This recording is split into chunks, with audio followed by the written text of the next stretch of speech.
computer. All right, welcome everyone. It is Casey from This Epic Life. Thanks for taking the invitation and making the time to join me today for this little power lunch around the simplify and amplify process.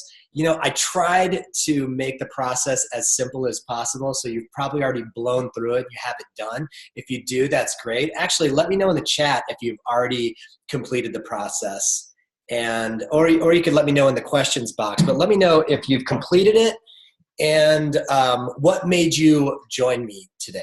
Was it that you wanted to just make sure you're on the right track and get it better, or do you have specific questions? So start loading me up with some questions, and I'll try to address those as we make our way through this. So really quick kind of overview on this. It's something I've been working on for months and months and months. I wanted to make a simple check-in process between me and my coaching clients, one to hold them accountable, but also to give them just a really powerful year at a glance. And this is mine. This is another client's that I try to make copies of and just keep on hand. But kind of the pain associated with this was that without a simple process like this, you tend to very easily forget the dreams and big projects you committed to even just a few months ago. We come into a new year, we're super pumped. We maybe spend a chunk of November, all of December planning this excellent year that's coming up, and we come into the year with a ton of new momentum and energy. And then as things get real or things go sideways or the political insanity drags us into the weeds, as it does me sometimes, we could have just a way, like a touch point to get back on track and remember, what were we doing again? What was so important? And I find over and over that this comes down to no more than 3 to 5 key priorities or projects. But before we get to those, let's just start at the top. So what I'd like everybody to do here, and I want to be checking in on the comments here. Leslie said, I haven't tried it yet, just got it yesterday, just printed it out, looking for tools to keep me moving forward. Leslie, awesome, you're in the right place. You're gonna do this in real time as we're going through that. My little timing that I did on this was about 5 to 10 minutes tops that it takes to do this. We might take a little bit longer than that right now because I'll give you some commentary as we go. And Deborah Jean Kirby, DDK, am looking at a major change in my vocation in 3 months and keep not creating the space to focus on what matters most and what's next. Also the KC Jolt thing too. Yeah, right. You know, I could use a KC Jolt today too. So that's why I'm here. Just looking at it now, looking for that positivity too. All right, Jan, that's great.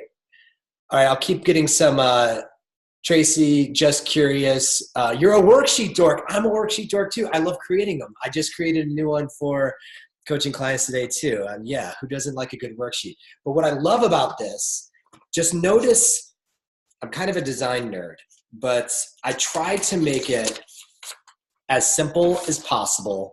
All one sheet, nothing on the back, maybe just some random notes. And it builds upon itself as we make our way through it. So let's start at the top, okay?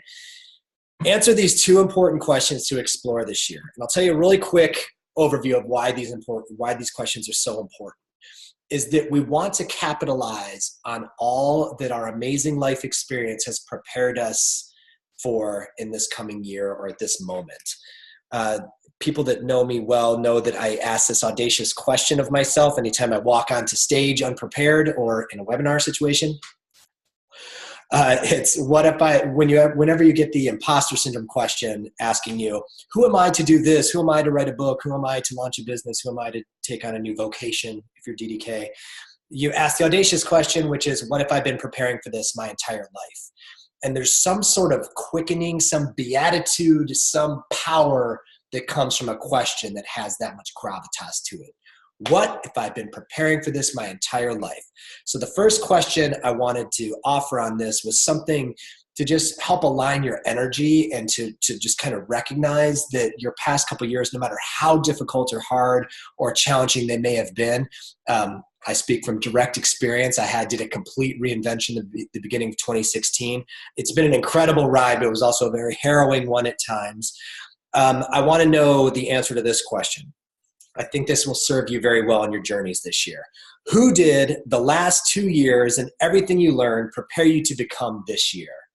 So just take a couple minutes and jot that down. Who did the last 2 years and everything you learned prepare you to become this year? Because we're going to capitalize on not only the wind in your sails and the momentum that you have accrued, but also the challenges. What did you learn? Maybe it's a job or a culture that pushed you out because you outgrew it with your great vibes, but who did the last 2 years prepare you to become this year? And if you're comfortable sharing any of these, I'd love to read them to the group here. I'm happy to read the answer to mine. Do you want to hear the answer to mine, how I answered it? I don't want to hog the mic here. I'd love to hear from all of you.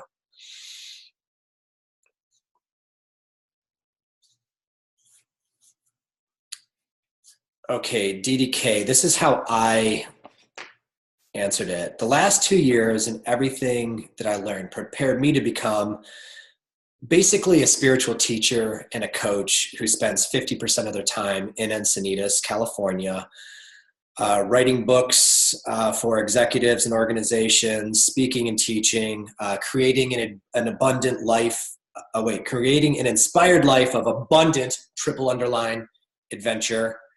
And then I put my mission statement, which is I joyfully unleash organizational soul for the upliftment of the planet, one integrated leader at a time.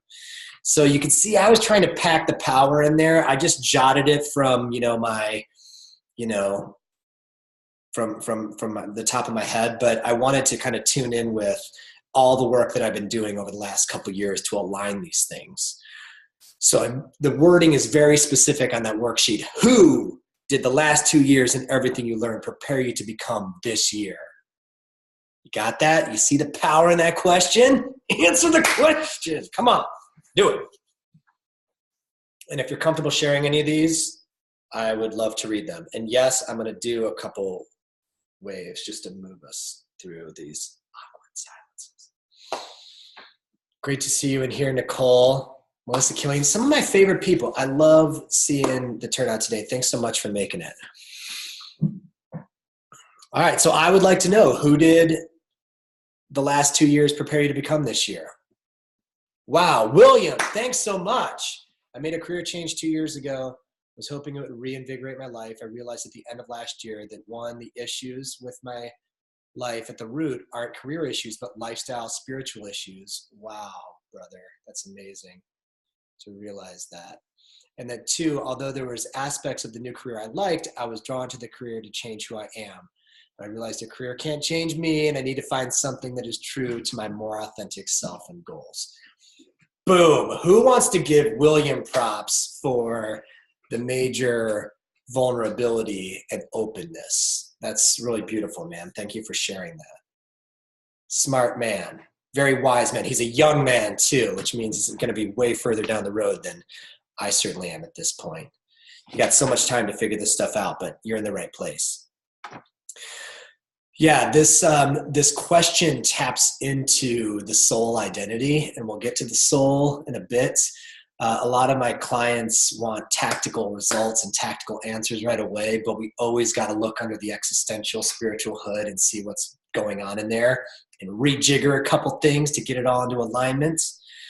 But yeah, who we are called to become and who we are, and remembering who we are at a soul level. These are all things that are much more powerful than any particular job title we might be carrying for a few months to a few years. Do you get that? So we want to tap into that. Yeah, so DDK brought up a great point. Like, how do we shift from approaching this question when we're in our head about it into our heart? And my recommendation is always just to sit in silence for a couple minutes and meditate on it. Just kind of reflect, think back, and tap into the power of the last couple of years. Because last time I checked, the last 2 years were very hard for a lot of people. But hard is good too. And that hard forces us to flex our spiritual muscles, and all the challenges and all of the uncertainty that comes out of difficult years, trial type of years, they strengthen our spiritual muscle. And that's what I want to tap into with this question. But I love that point, Deborah. You got to shift from approaching this just solely in your head, like, oh, who did it become? Well, I want to be this for this person and that for that person. No.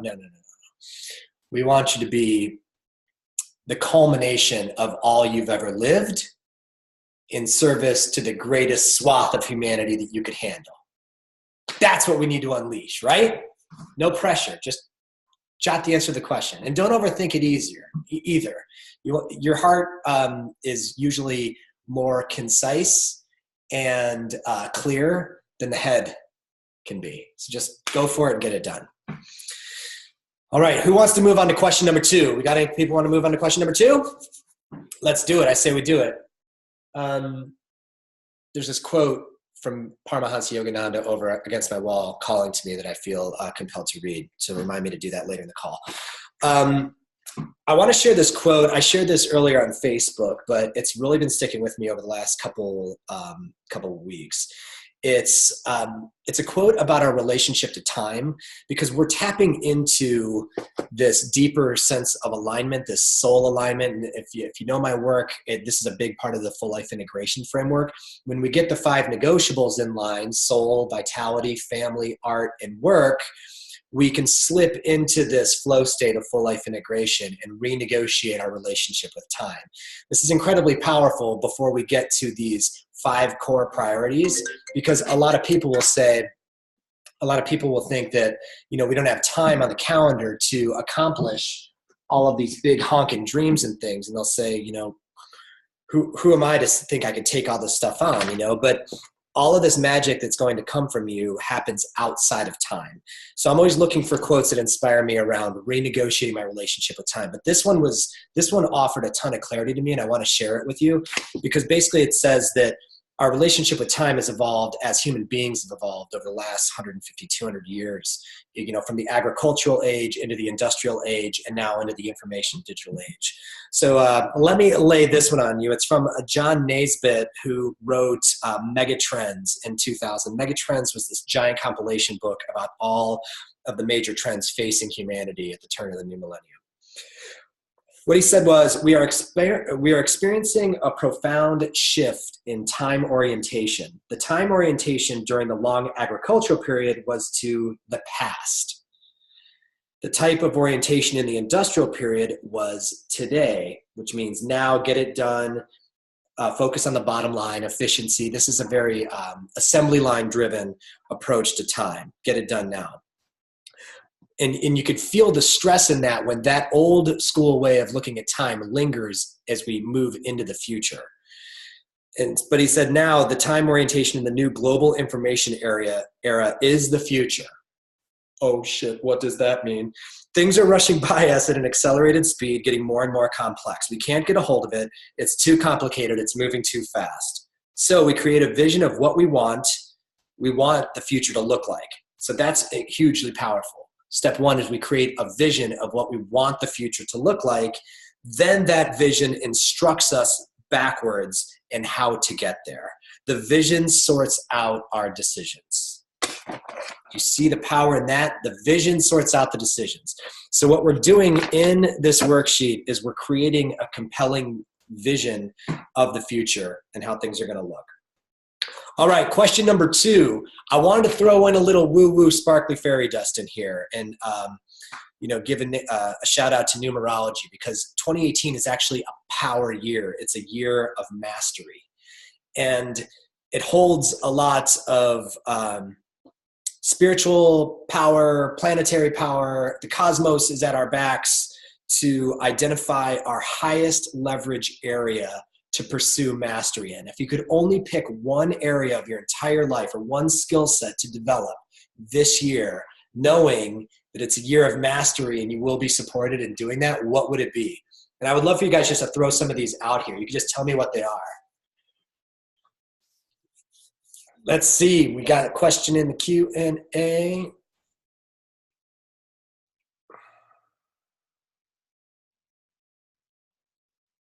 Cole Richards, namaste, much love. I love your fabulous, incredible energy. Namaste.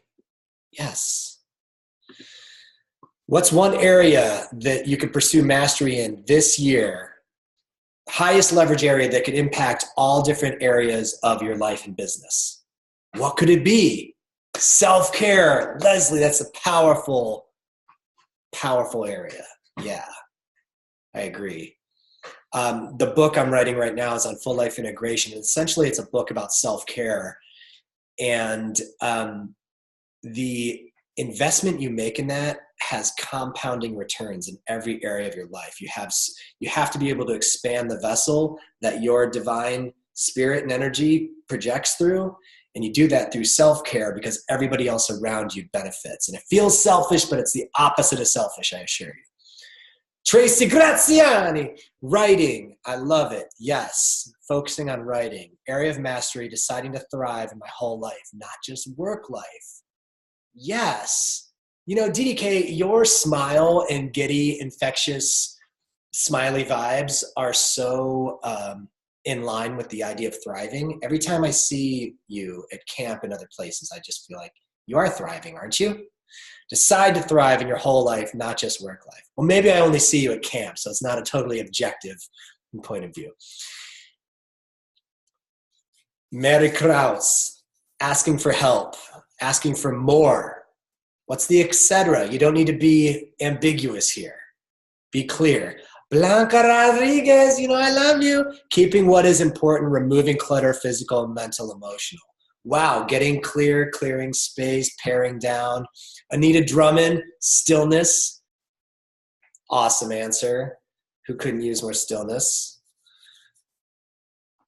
All right, keep them coming. But the area I identified was toggling effortlessly between teacher and coach.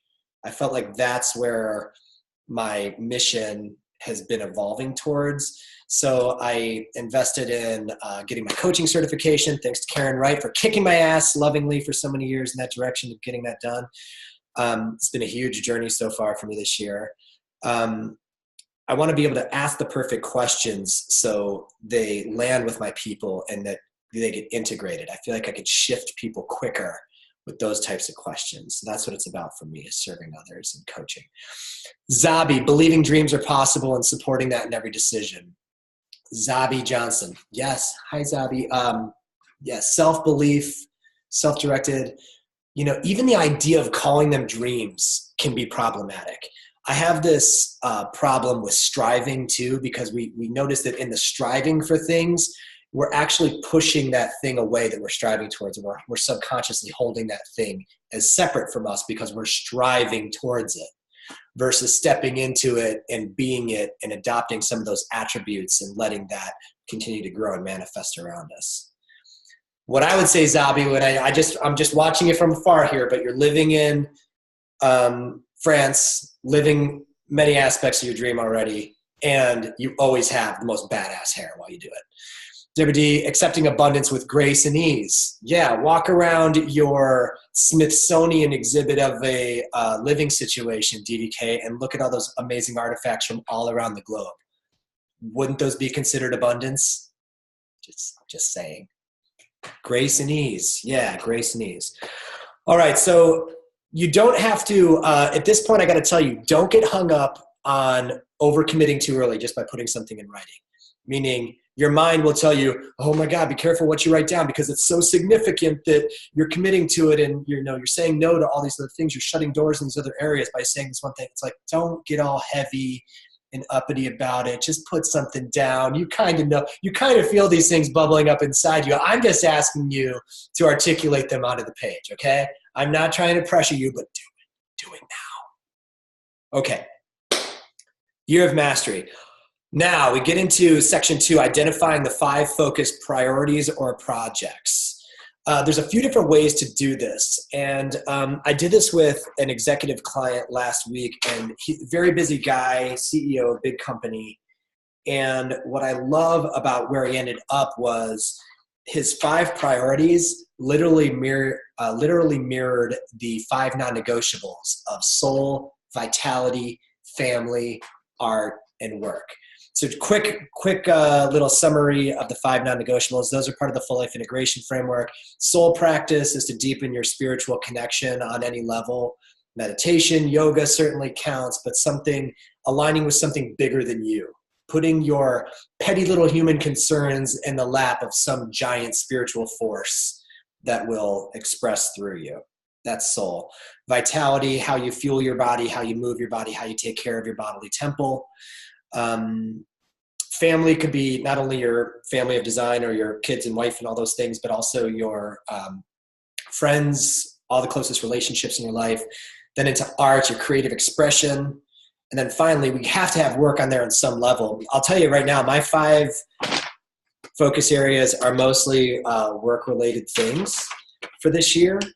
Number 1 is definitely soul, deepening my spiritual practice with beloved guru. And 2 is my infrastructure and my platform. 3 is everything I do to support organizations, including culture videos, executive coaching. 4 is the book and the retreat, like everything around full life integration.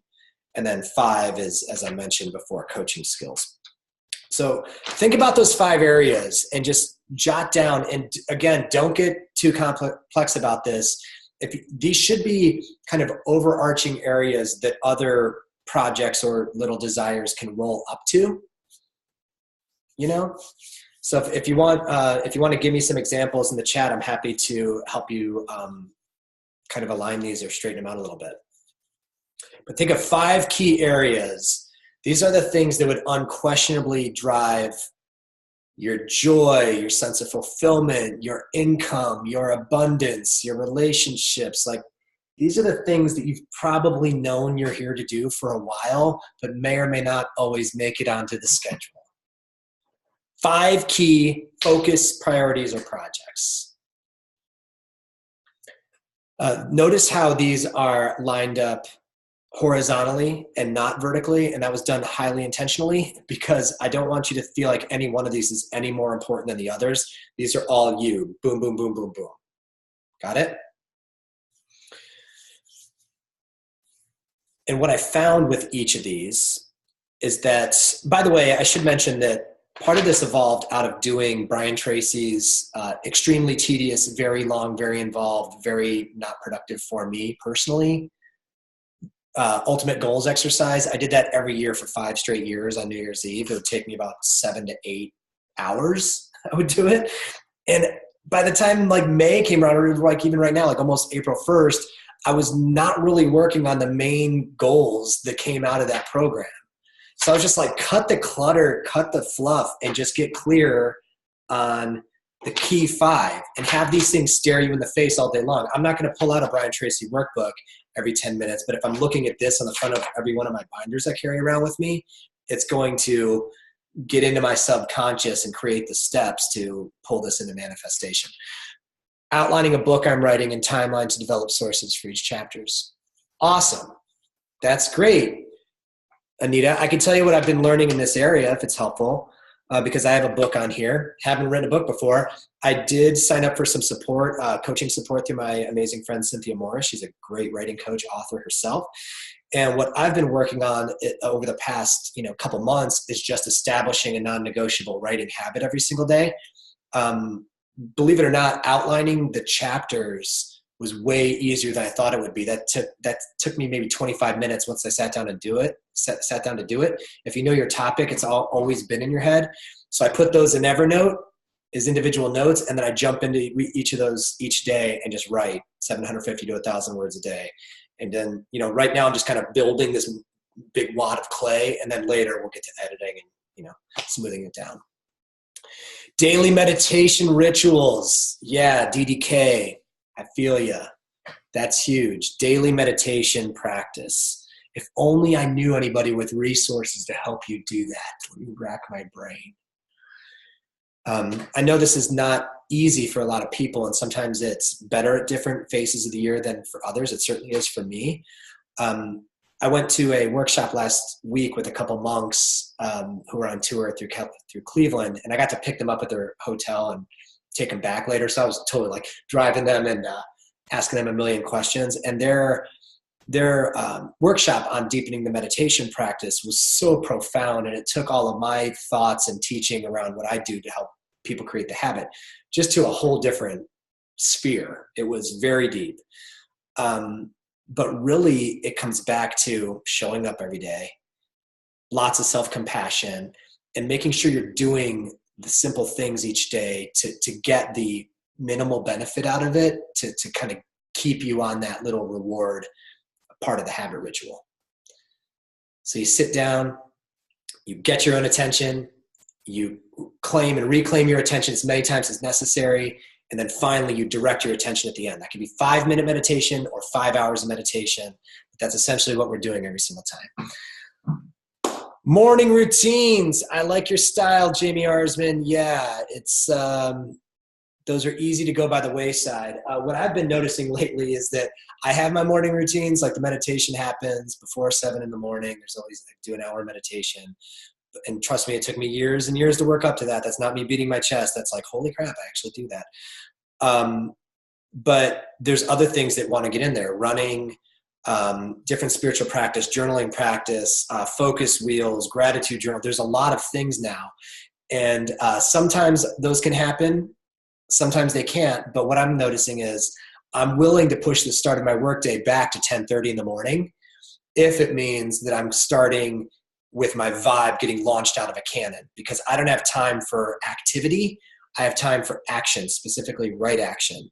And that's a big thing that comes from meditative practice, is to make more time in the morning for the highest leverage self-care to get you in the right vibe. See what I'm saying? So you might just have to bend your rules around what the morning is. Because sometimes like on Monday, my morning went from like 6 a.m. to noon. It was a great morning. Leslie, get a job at Vancouver. Yes. Regain strength and then cardio. Become a rock star beside RN. Yes. Meditation daily. Make fueling my body well a priority. Awesome. I like these because they're well balanced across the non-negotiables. Awesome. Now, so those are great. I think that those are great. And just know that when you're not able to do the daily meditation practice, this is, goes back to training I did around sobriety practice and other things. Oh, by the way, I'm a month today on no coffee. Not advisable. When you quit, just expect to pay a heavy spiritual, existential, physical price for turning your back on the coffee demon. But a month into it, I'm realizing that what I've learned about creating new habits or replacing not so good habits with better habits, it's really twofold. It's the showing up, like I mentioned with the meditation, but it's also the self-compassion. It's okay to fall off the wagon. I wasn't attached to getting an A+ and quitting coffee. I was totally unattached from it at that point. And there was a huge difference because I was willing to release it versus trying to quit it. I was trying to quit it for years and years and years. And then finally, just like alcohol 6 years ago, I was like, I'm willing to release it now. I release you. It's been a good ride. 3 months, no coffee, miss it every day. I know, I feel you too. Yeah, we should get together sometime and talk about not drinking coffee together. Love the idea of negotiables and non-negotiables and what that list looks like. Yeah, if you want to get into the non-negotiables, it's a deep well of awesomeness. I would definitely recommend starting on my manifesto. If you go to the front of the website, you could download the manifesto and just kind of revisit. There's a workbook in there that aligns your non-negotiables. And what I've been doing in the retreat experiences I do is taking people way deeper into the integration points between the 5 non-negotiables. That's where the badassery happens. Daily exercise routine, vitality, writing for joy versus clients or school. Yeah, keeping love on my community. Awesome. Solid reading and writing habit. Doctorate. Keeping my spiritual practice a priority. I love those. Yeah, and you know what I would suggest you, Melissa? I would just change daily exercise routine. I would just call it daily vitality practice, because there's certain days, especially in the winter in Ohio, I'm not able to make it to the gym and I think, oh my gosh, I'm a lazy turd. I didn't, work on my temple today or whatever. But I do focus a lot on what I put into my body that day, smoothies, juices, my host of supplements. This question just came up too. Do you ever talk about nutrition? Just curious. Yeah, Jamie, I do get deep into it. I don't go too deep into it because, I'm not a coach in that area and everybody's body's a little different. Certainly I'm not a doctor. However, I love sharing what works for me. I mean, basically the fuel that goes into my body between the time I wake up and dinner time. Dinner time is no holds barred, whatever the hell I feel like eating. Last night it was like half a roll of Thin Mints and I felt great. That was in addition to a big dinner, by the way. But the first 2 meals of the day, I go very vitality heavy in the morning, either lots of kale, high alkalized foods, lots of green stuff, lots of water, supplements, the vitality cocktail, I call it. And then lunch, I typically fast or only eat almonds, something like that. This is what works for my crazy body. It's not for everybody. But that way it maximizes my vibe and my energy through the high demand parts of the day. And then as I move into family time, I could make the dinner about connection. We eat healthy during dinner, but I do like to say it's no holds barred. I eat whatever I want. I don't feel guilty about it. So yeah, that's kind of the thing that works for me. All right, we're moving along here because I want to be respectful of your time. Yeah, section 3 is the key allies and mentors for each. These should be pretty easy to figure out because basically you want people to, you want to identify people that will best support you in each of these areas. So what I love about this, it's not that the other people in our life don't matter, but this, list of 5 to 10, maybe 15 people will be your tried and true people you go to on a weekly, if not daily basis to get support in each of these areas. It kind of limits the field. And, I know as a solopreneur and as a business person, my head is always spinning with all the people I could be talking to, and it's not a productive spin. I'm fortunate to have a lovely network and plenty of people to connect with, but I do have to be focused with the time. And I'd rather go, and this is a recurring theme in my life at this point right now, is that I'd rather go deeper with fewer people than shallow with too many people. That's why I don't have 10 mastermind groups or even 1 mastermind group at the moment. I don't have 1 million coaches. I have 1. I don't have, mentors in all these areas. There's just a hand-selected few. So just be very specific with these people, and you might want to give them a call and say, hey, I was thinking about you because this is the area where I could use your incredible brilliance and support. Do you accept? And they'll be like, I'm honored to be on that list. Yeah. Yoga certification and meditation practice, staying present in my relationships. Wow, that's great, Maria. Yoga certification, it's a huge step. Awesome. Staying present in my relationships. If you all want an amazing movie recommendation, check out Yoga Architecture of Peace in Netflix. It will change your life because yoga is absolutely sweeping the globe. That's what's going to get us out of all of this harrowing political insanity and this giant plastic ocean that's floating between Hawaii and California. All these things that are scaring the crap out of me, yoga is the answer. Any questions so far, friends? Okay, now we're getting down to section 4. Section 4 is really just a little dashboard. And there are 3 powerful questions you want to ask yourself every single day as you check in with this and you look at it, which is, what am I willing to say no to today? It's a big one for us people pleasers. Any other people pleasers? What am I willing to say yes to today? And what am I willing to ask for today? Ask yourself these 3 simple questions every morning as you sit down to implement these big honkin' priorities. Okay, question boxes. Okay, 5th dimension in New Earth, being a magnificent light worker. I love it. Mastering time, too many competing priorities. Yes, becoming more fully integrated. Fully integrated, Melissa, will take care of your competing priorities. Got me on that? And if you spend more time in full life integration, you will absolutely step forth into being a light worker and a beacon for other people. One of the, as I upgraded my lens statement, the lens statement is a powerful piece of the full life integration framework. And as I upgraded that for 2018, part of mine includes becoming more of an energy reader, because it's starting to happen. I don't know if it's just the years moving past the drinks or just getting really clear, but there's different senses that start to step forward that we have to keep developing. Being more of an energy reader, not only for myself and my own body and listening to my body, but with others. And also being fully guided by intuition. We want to get to the point with our intuition where we are rocking that like the ski jumpers in the Olympics, leaning forward into the great unknown, skis hanging off the feet, knowing that we're going to land it based on being guided by intuition. You feel that? That's what we got to do. Okay, friends. And then at the very bottom of the sheet, it's consistent daily meditation practice. This is the very tiny summary of the framework I use, whether it's a 5 or 10 or 15-minute practice for people just starting out. And there's also links on that sheet of some incredible resources that I'm really proud of. I'm just about ready to pass 5,000 followers on Insight Timer, which I can't believe it. And 31,000 people are using the guided meditations. Check those out. Those are all geared to specific themes around your practice here. And the reason I said that is that all the stuff on this sheet is stuff that I just like to put out there because it's stuff that I would have killed to have as I was figuring out my own nightmares of time management or feeling like total shit for not getting to the things that I wanted to get to.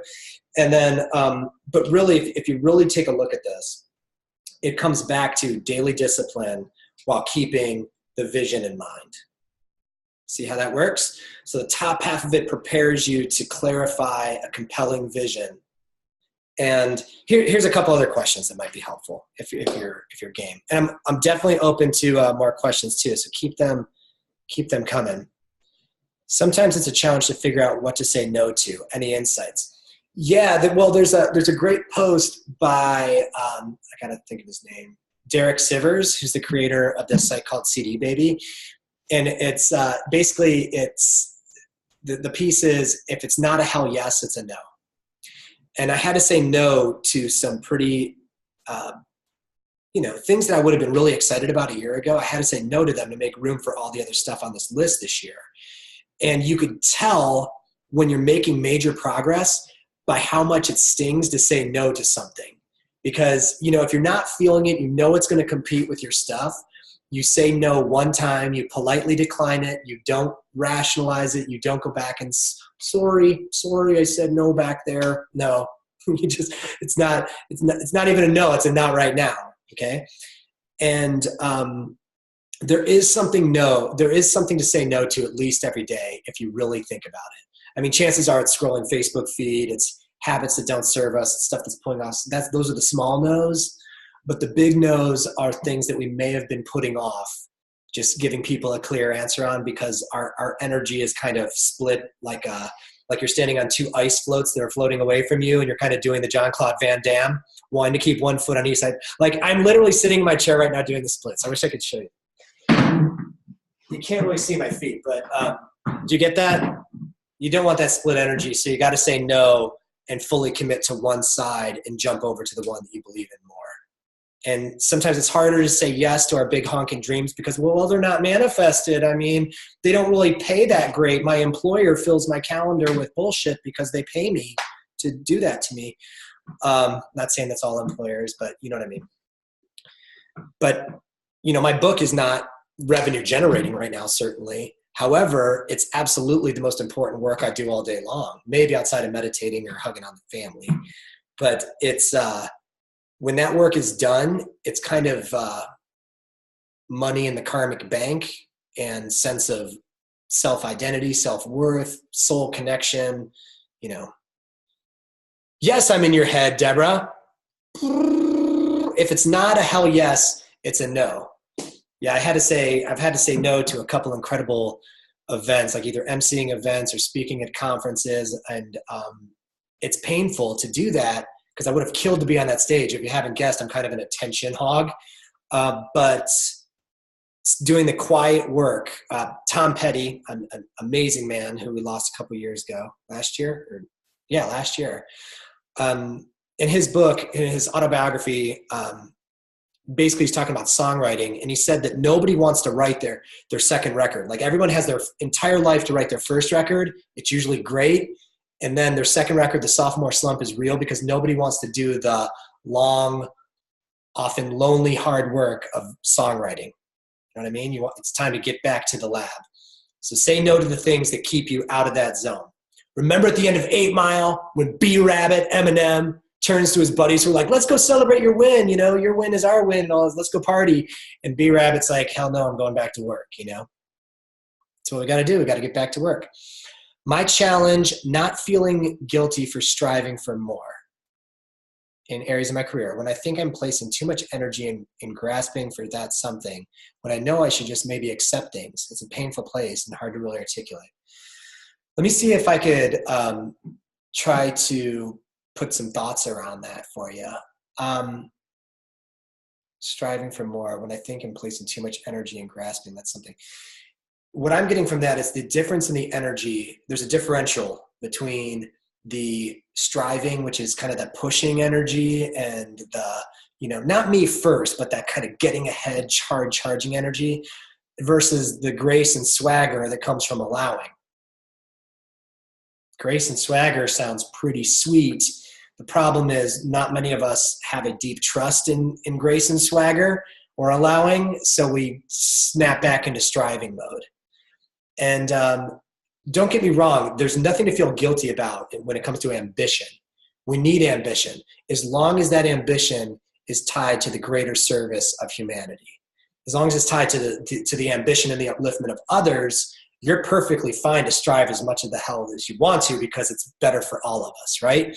But when we shift into that me first, posturing, maneuvering kind of thing, and it's easy to do, that's when we got to step back and get back into that allowing, you know. And two of the most powerful quotes, I got a couple more things I got to get to here because I want to leave you on a big note. Two big quotes that came up around this were, I was listening to a talk by Brother Chidananda, who's now the president of Self-Realization Fellowship, and he was talking about willpower. And will, not to be concerned with Will Gondre, who's on the call here, but will, as in willpower, is kind of the summoning of your spiritual force in your body to align with the divine will to get these things into manifestation. Everything comes from will.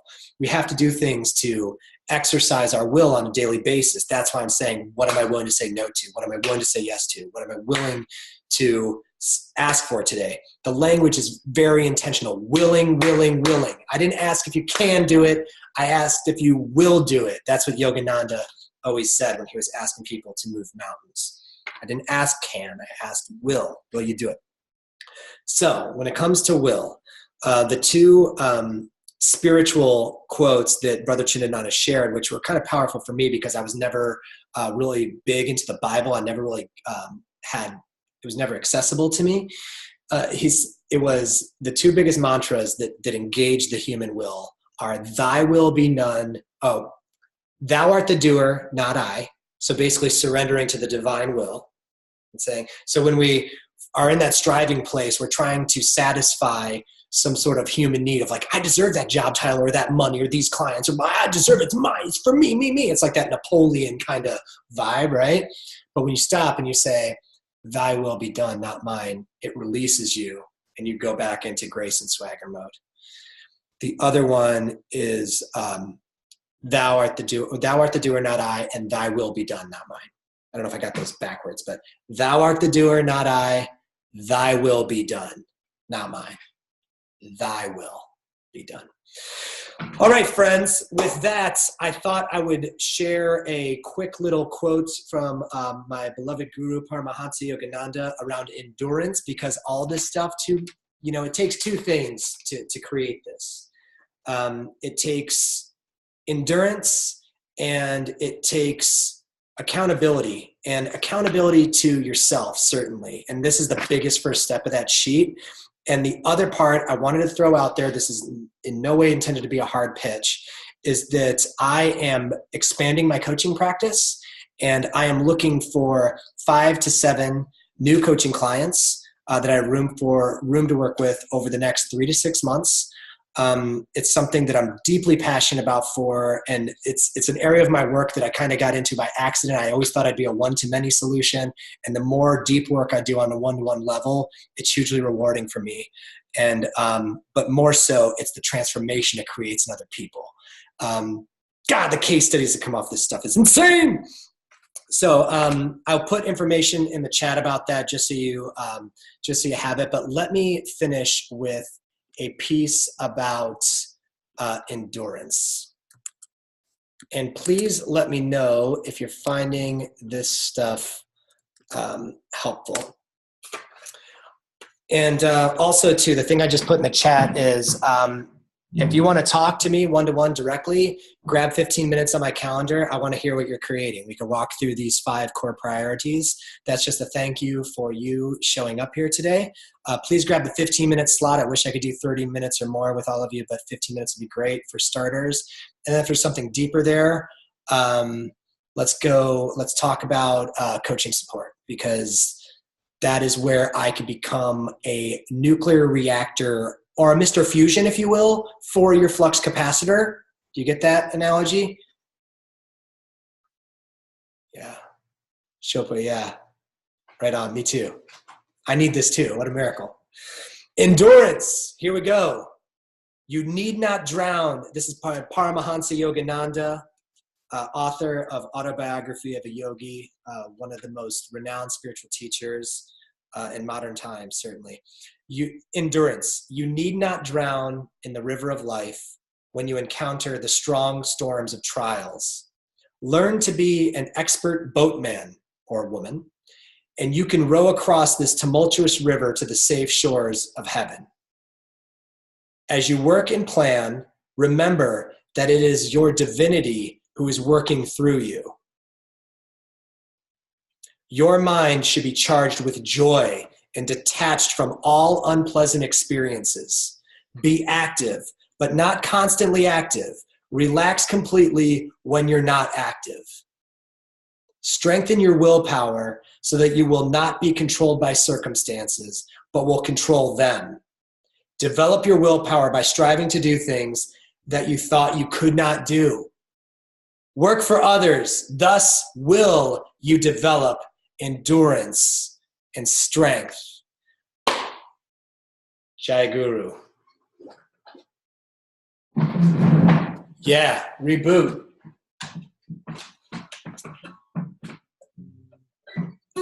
Can you direct us where we can find the great quote you shared at the beginning? We are all experiencing a profound shift in our orientation of time. You know what I will do, Melissa? I will post a picture of that on Facebook, or actually I'll email it to participants. I'll put it in the email with the replay link. Sound good?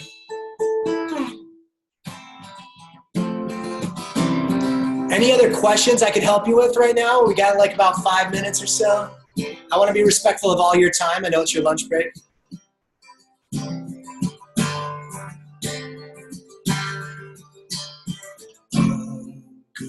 Guru Om. Om Guru Om. Om Guru Om Guru Om.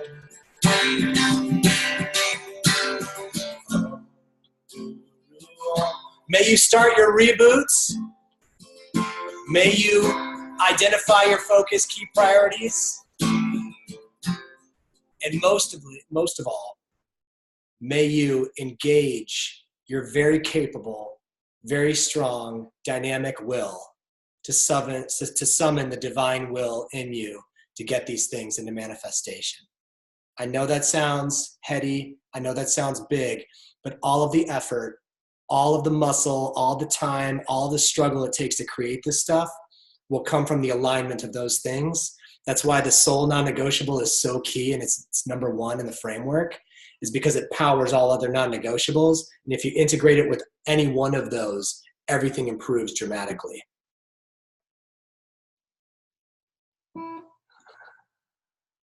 DDK, thank you for the sweet words. Thank you.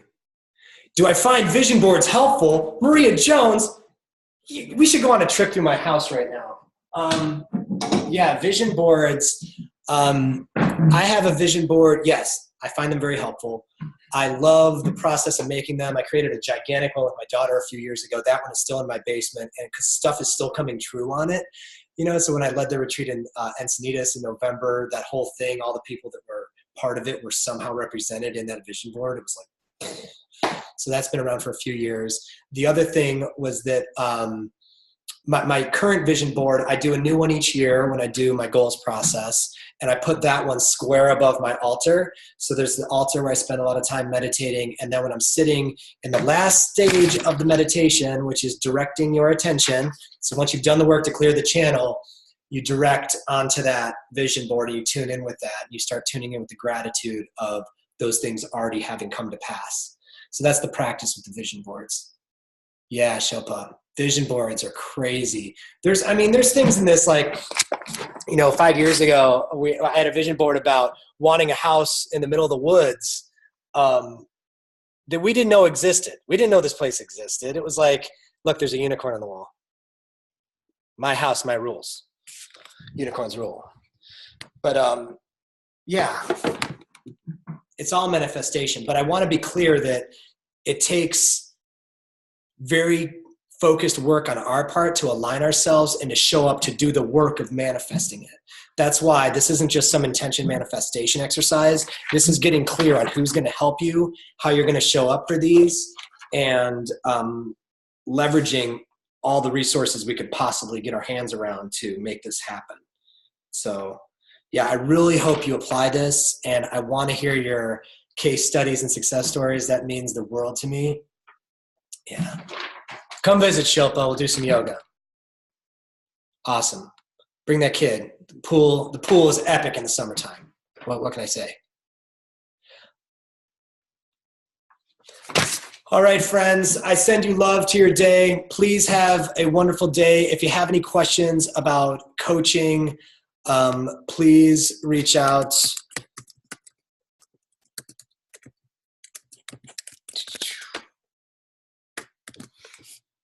I'll put that in there, and I'll also drop it in the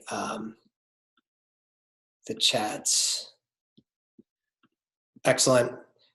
If there's any other questions, just please feel free to hit me up, and I look forward to speaking with you all soon. I'll see you around the interwebs.